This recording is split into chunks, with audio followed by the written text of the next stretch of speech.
Assalamualaikum warahmatullahi wabarakatuh. Sebelumnya yang terhormat Pak Vicky Fendi, selaku dosen pengampu mata kuliah analisa laporan keuangan kelas L. Kami dari kelompok 4 akan mempresentasikan terkait dengan credit analysis.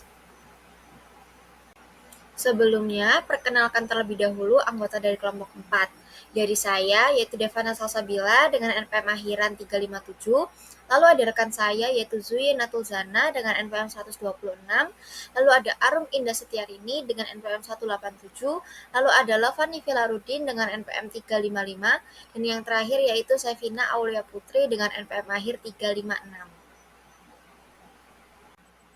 Materi pertama yang akan saya jelaskan yaitu terkait dengan liquidity atau likuiditas. Nah, yang pertama saya akan menjelaskan terlebih dahulu terkait dengan liquidity dan working capital. Nah, liquidity atau likuiditas merupakan kemampuan untuk mengubah aset menjadi uang tunai atau memperoleh uang tunai untuk memenuhi kewajiban jangka pendek. Nah, untuk working capital merupakan kelebihan atau sisa dari aset lancar atas kewajiban lancarnya. Selanjutnya, saya akan juga menjelaskan terkait dengan current asset dan current liability. Current asset merupakan bagian dari aset, yaitu berupa aset lancar. Nah, contoh dari current asset sendiri ini berupa seperti kas, setara kas, piutang, perlengkapan. Lalu selanjutnya ada current liability. Nah, current liability ini merupakan kewajiban lancar yang juga merupakan bagian dari suatu kewajiban. Contoh dari kewajiban lancar ini yaitu utang jangka pendek atau utang yang memiliki umur kurang dari 1 tahun, seperti utang bank, utang gaji, utang pajak, seperti itu. Selanjutnya, saya akan menjelaskan terkait dengan measures of liquidity atau pengukuran dari likuiditas. Nah, untuk pengukuran yang pertama itu menggunakan working capital. Nah, contohnya seperti yang ada di gambar, yaitu perusahaan A memiliki aset lancar sebesar 300.000 dan kewajiban lancar sebesar 100.000. Maka untuk pengukurannya, yaitu 300.000 dari aset lancar dikurangi dengan 100.000 dari kewajiban lancar menghasilkan working capital sebesar 200.000. Sedangkan untuk company B atau perusahaan B, current asetnya yaitu sebesar 1.200.000 dan juga kewajiban lancarnya sebesar 1 juta. Untuk menghasilkan working capital yaitu 1.200.000 dikurangi dengan 1 juta menghasilkan working capital sebesar 200.000. Lalu ada metode yang kedua yaitu metode current ratio atau rasio lancar. Dalam melakukan pengukuran diagram menggunakan current ratio yaitu rasio lancar sama dengan aset lancar dibagikan dengan kewajiban lancar.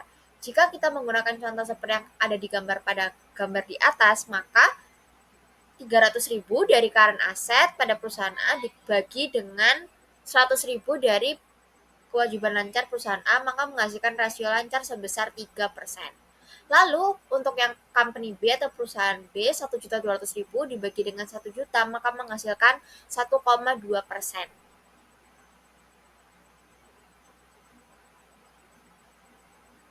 Selanjutnya, saya akan menjelaskan terkait dengan current ratio atau rasio lancar.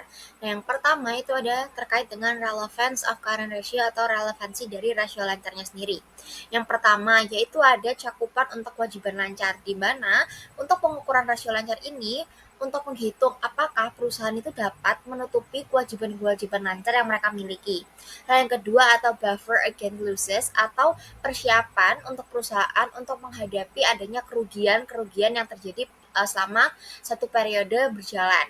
Lalu yang terakhir ada reserve of liquid funds atau cadangan untuk dana liquid atau cadangan kas seperti itu.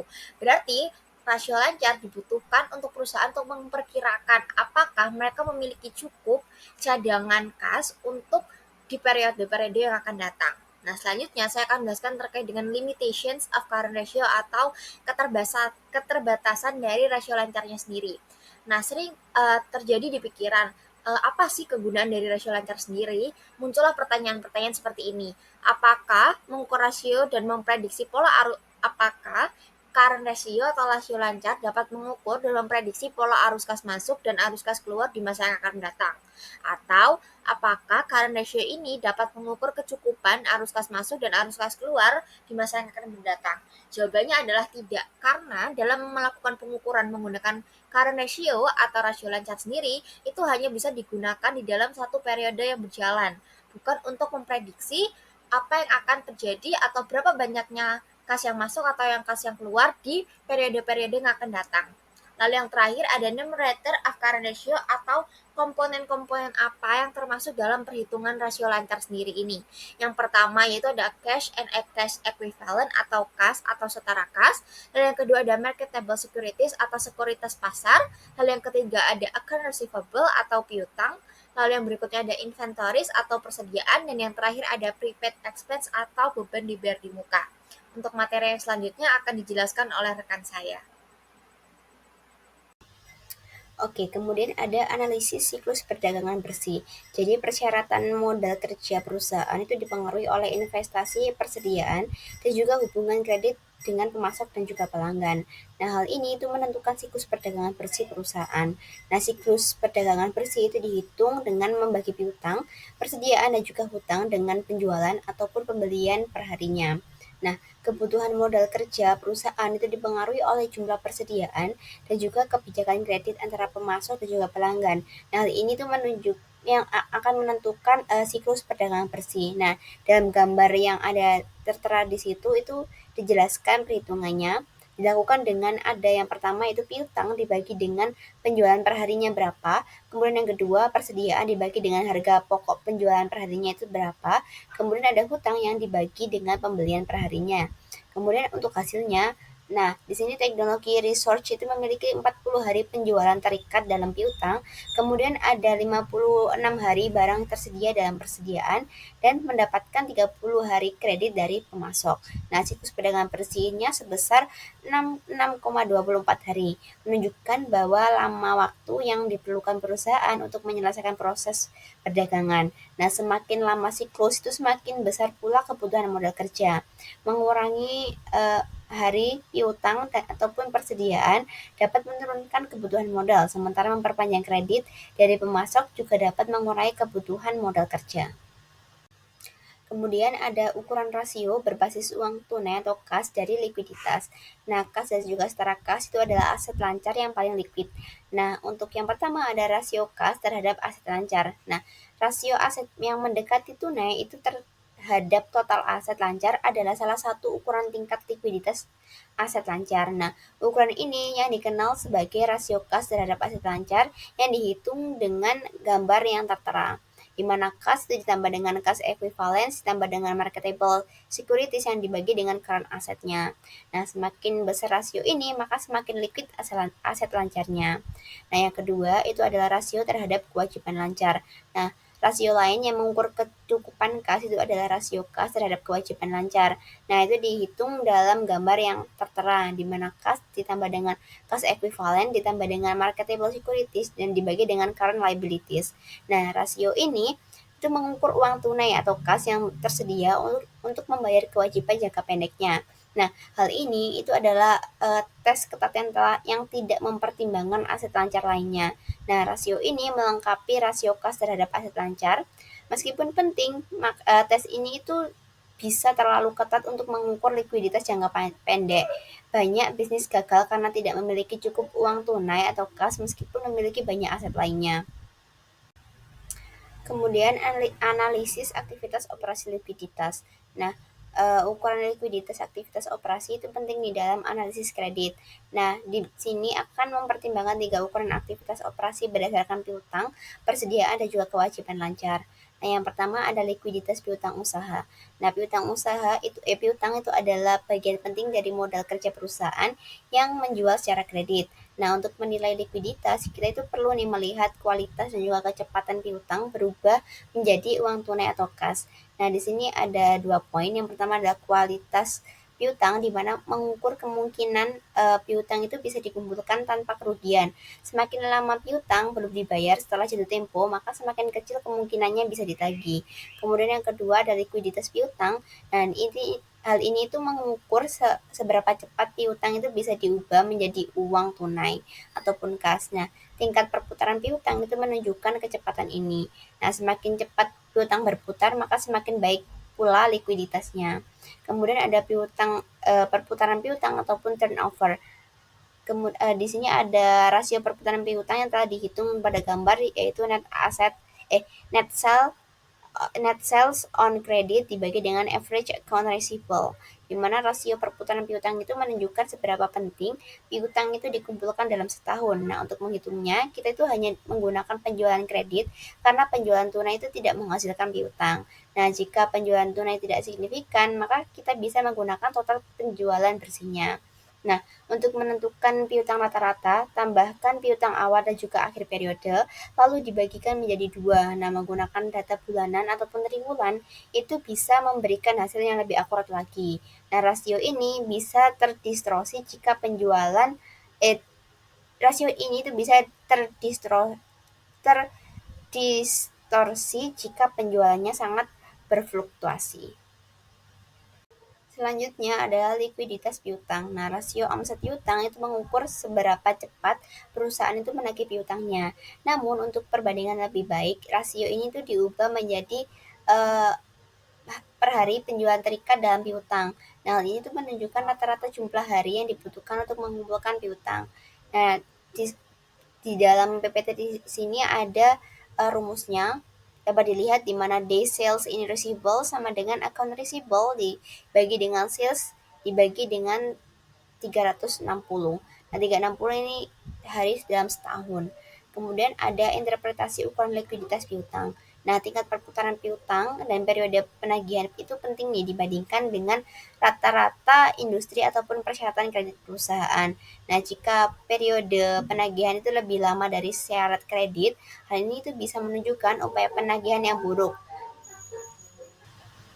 Nah, pelanggan yang terlambat membayar, maka atau kesulitan keuangan pelanggan. Nah, rasio perputaran piutang itu harus dihitung berdasarkan piutang bruto ataupun hasil yang lebih akurat. Nah, penting juga untuk memantau tren penagihan dan juga hubungan antara provisi akun ragu dalam piutang bruto. Nah, untuk menilai kualitas dan juga likuiditas piutang, di situ ada di slide ada gambar rumusnya, di mana provision for doubtful account dibagi dengan gross account receivable.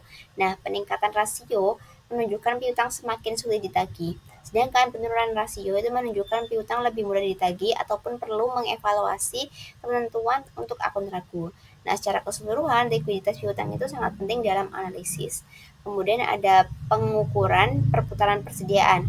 Nah, persediaan itu adalah bagian besar dari aset lancar dan diperlukan untuk memenuhi permintaan penjualan. Nah, namun persediaan itu berlebih bisa menambah biaya penyimpanan dan juga dapat merugikan perusahaan. Oleh karena itu, penting untuk mengevaluasi kualitas dan juga likuiditas persediaan dengan menggunakan ukuran perputaran sebagai alat analisis.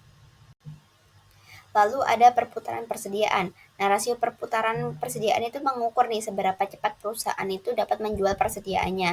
Nah, hal ini dihitung dengan rumus yang tertera di slide, yaitu COGS dibagi dengan average inventory ataupun HPP atau harga pokok penjualan dibagi dengan persediaan rata-ratanya. Nah, persediaan rata-rata itu diperoleh dari saldo awal dan juga akhir persediaan. Nah, rasio ini bisa dihitung secara bulanan ataupun triwulanan, dan jika ingin melihat data akhir tahun, maka dapat menggunakan saldo persediaan pada saat itu.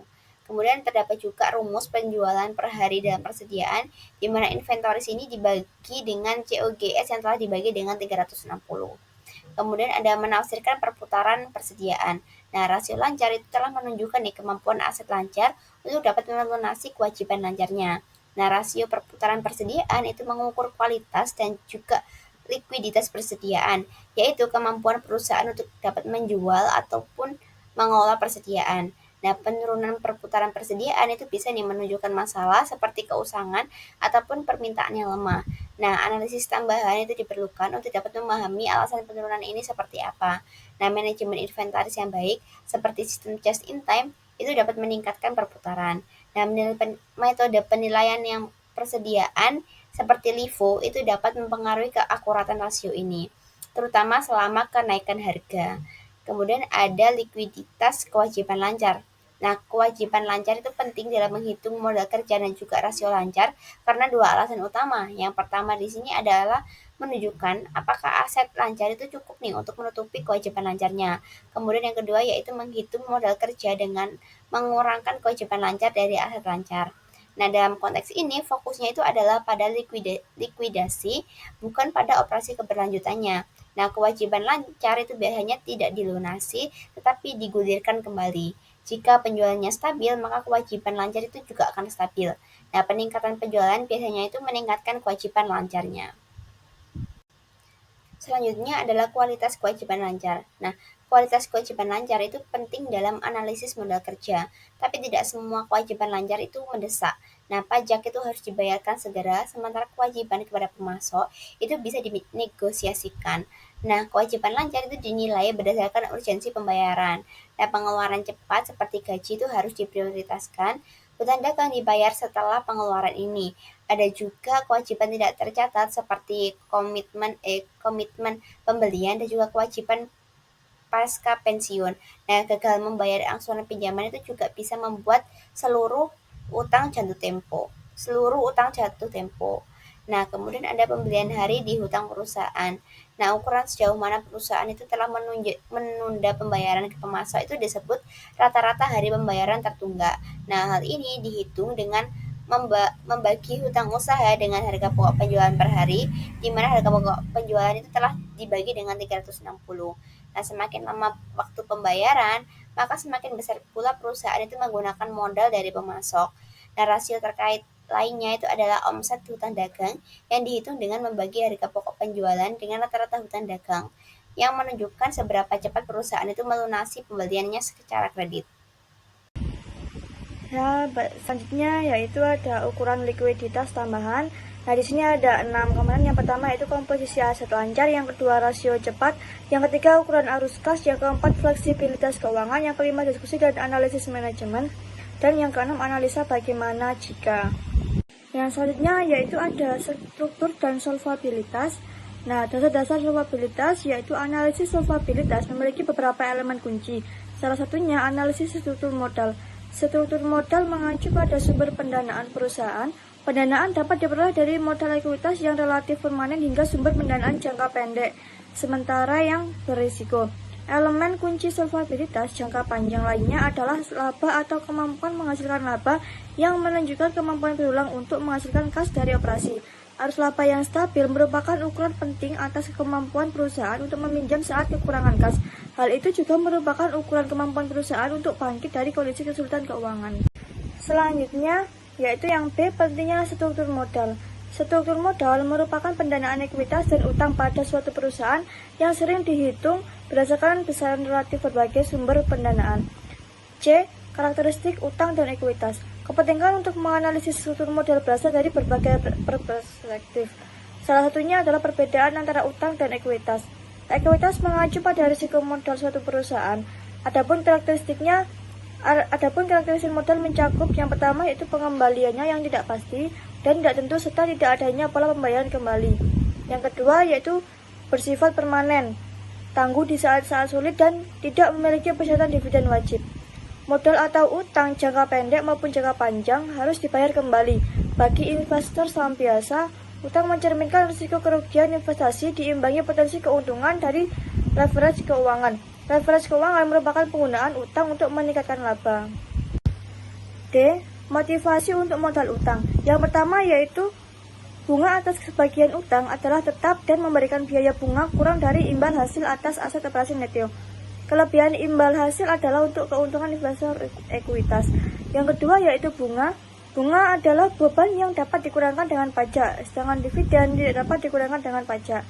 E. Konsep leverage keuangan. Perusahaan yang dengan leverage keuangan disebut memperdagangkan ekuitas. Hal ini menunjukkan perusahaan menggunakan modal ekuitas sebagai dasar pinjaman untuk mendapatkan kelebihan pengembalian. Selain keuntungan dari kelebihan pengembalian untuk leverage keuangan dan bunga yang dapat mengurangi posisi pajak, posisi utang jangka panjang dapat memberikan keuntungan lain bagi pemegang ekuitas. Penyesuaian terhadap nilai buku dari liabilitas ada yang pertama yaitu A. Pajak penghasilan tanggungan. Pajak sebagai utang atau ekuitas tergantung pada sifat tanggungan atau pengalaman akun di masa lalu seperti pola pertumbuhannya dan kemungkinan pembalikan di masa depan. B. Sewa guna usaha operasi. Saat ini, praktek akuntansi mewajibkan sebagian besar pendanaan sewa guna usaha jangka panjang yang tidak dapat dibatalkan dijadikan sebagai utang.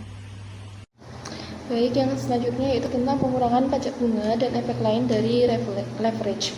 Nah, Dalam pengurangan pajak bunga, nilai pengurangan pajak bunga itu tergantung pada kepemilikan pendapatan yang cukup.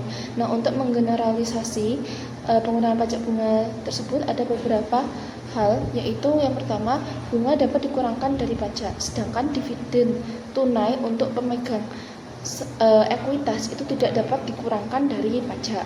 Kemudian yang kedua, karena bunga dapat dikurangkan dari pajak, maka pendapatan yang tersedia bagi pemegang sekuritas itu bisa jadi akan lebih besar. Nah, kemudian yang ketiga, yaitu jika tidak membayar bunga, maka akan dapat menghasilkan kebangkrutan. Dan sedangkan jika tidak membayar dividen, maka tidak akan terjadi kebangkrutan. Kemudian efek lain dari leverage, yaitu manfaat lain dari leverage itu misalnya perusahaan yang sedang berkembang itu dapat menghindari dilusi laba per saham melalui penerbitan penerbitan utang mereka. Nah, jika suatu suku bunga itu meningkat, maka perusahaan yang memiliki leverage yang membayar suku bunga tetap itu lebih rendah, lebih menguntungkan daripada pesaingnya yang tidak memiliki leverage. Nah, yang selanjutnya itu penyesuaian untuk analisis struktur modal. Nah, dalam penyesuaian untuk analisis struktur modal ini ada beberapa pos-pos yang disesuaikan, yaitu dalam penyesuaian nilai buku kewajiban itu ada beberapa pos-pos yang perlu disesuaikan, yaitu diantaranya yang pertama pajak penghasilan yang ditangguhkan. Nah, jika kemungkinan penarikan pajak yang ditangguhkan di masa mendatang itu tinggi, maka pajak yang ditangguhkan baik seluruh atau sebagian itu harus diperlakukan seperti kewajiban jangka panjang. Kemudian yang kedua yaitu sewa operasional. Nah, sewa operasional ini harus diakui di neraca untuk tujuan analitis, yaitu untuk meningkatkan aset tetap dan kewajibannya. Kemudian yang ketiga yaitu pembiayaan di luar neraca. Nah, pengaturan pembiayaan di luar neraca yang memanfaatkan entitas tujuan khusus atau SPE dan investasi metode ekuitas. Kemudian yang keempat yaitu tentang kewajiban kontingensi. Nah, dalam melakukan analisis penyesuaian nilai buku kewajiban ini, dalam analisis ini kita harus membuat penilaian mengenai kemungkinan komitmen atau kontingensi menjadi kewajiban aktual dan kemudian memperlakukan item-item ini dengan sebagaimana mestinya. Misalnya, jaminan utang anak perusahaan atau pihak lain yang kemungkinan akan menjadi kewajiban itu harus diperlakukan juga sebagai kewajiban. Kemudian yang kelima yaitu kepentingan minoritas. Nah, dalam kepentingan minoritas dalam laporan keuangan konsolidasian itu merupakan nilai buku kepemilikan kepentingan pemegang saham minoritas anak perusahaan dalam grup konsolidasi. Kemudian yang keenam yaitu utang konversi. Nah, utang konversi ini biasanya itu dilaporkan di antara kewajiban atau dilaporkan sebagai item yang terpisah dari pencatatan utang dan ekuitas. Nah, jika ketentuan konversi itu menyeratkan utang, maka konversi ini maka utang ini, itu akan dikonversi menjadi saham biasa. Dan utang ini itu juga dapat diklasifikasikan sebagai ekuitas untuk tujuan analisis struktur modal. Kemudian yang terakhir yaitu saham preferen. Nah, saham preferen dengan persyaratan penebusan wajib itu mirip dengan utang dan harus dianggap sebagai utang dalam analisis struktur modal ini. Nah, selanjutnya itu komposisi struktur modal dan solvensi. Nah, pernyataan ukuran umum dalam analisis solvabilitas. Ukuran umum risiko keuangan bagi suatu perusahaan itu merupakan komposisi struktur modalnya. Nah, dalam analisis komposisi struktur modal ini dilakukan dengan menyusun laporan liabilitas dan ekuitas berukuran umum dari neraca. Nah, rasio struktur modal itu merupakan cara lain untuk menganalisis solvabilitas ini. Ukuran rasio struktur modal itu menghubungkan komponen struktur modal satu sama lain atau totalnya. Nah, di bagian ini kita tuh akan menjelaskan rasio yang paling umum digunakan dalam analisis struktur modal. Yang pertama yaitu total utang terhadap total modal.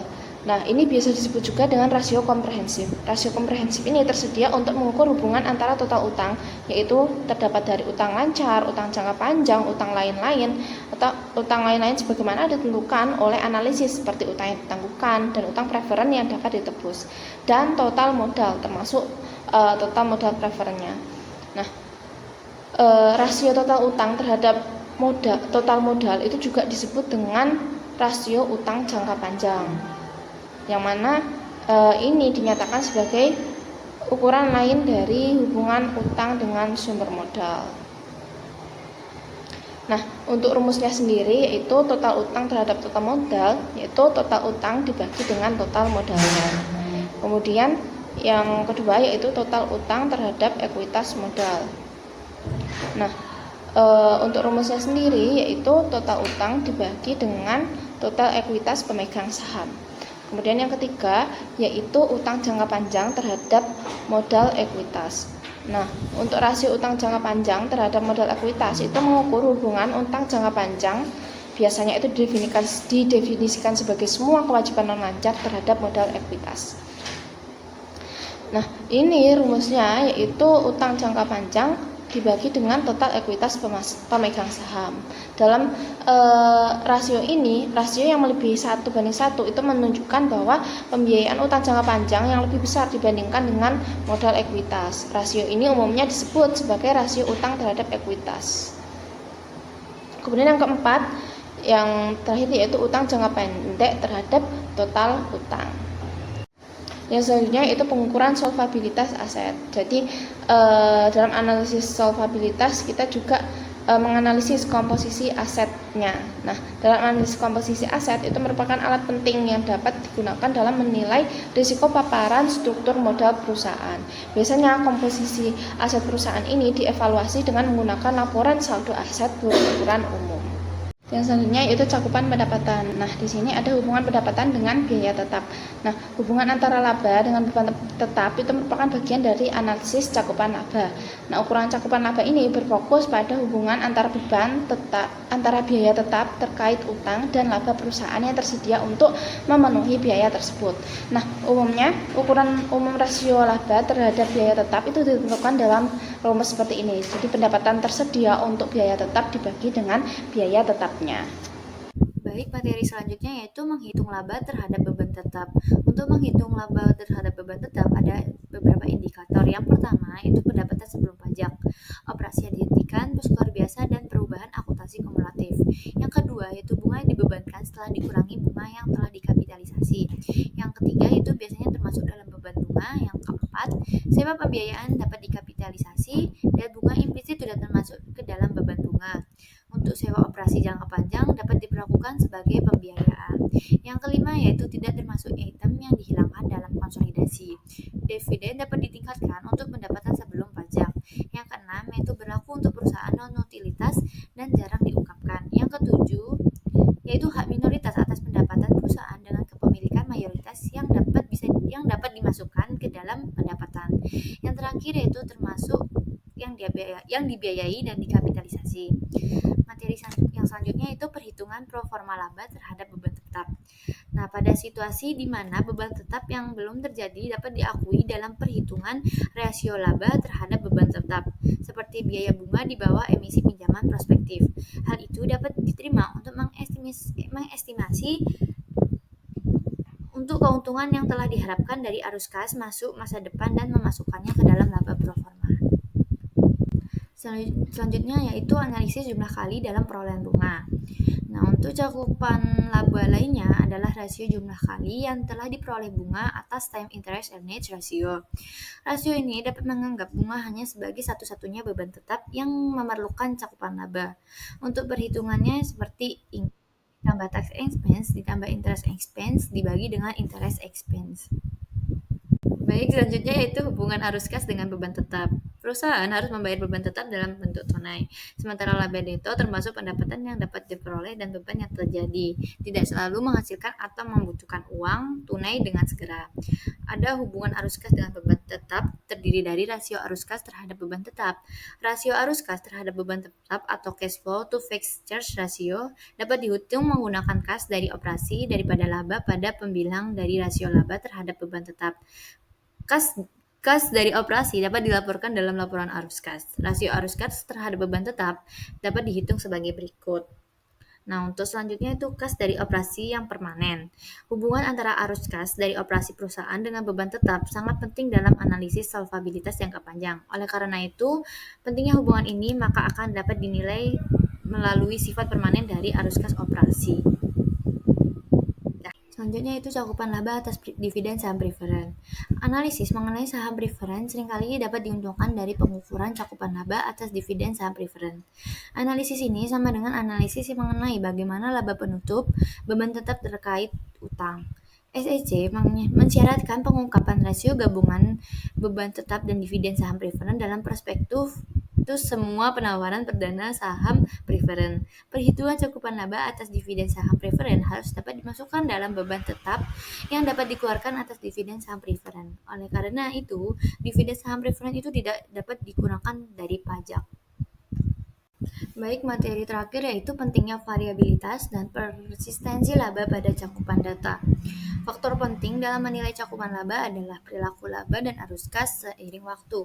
Perusahaan dengan pola laba stabil seperti utilitas biasanya memiliki cakupan laba yang lebih rendah, sedangkan perusahaan musiman menghadapi ketidakpastian yang lebih tinggi sehingga dapat memerlukan cakupan laba yang lebih besar.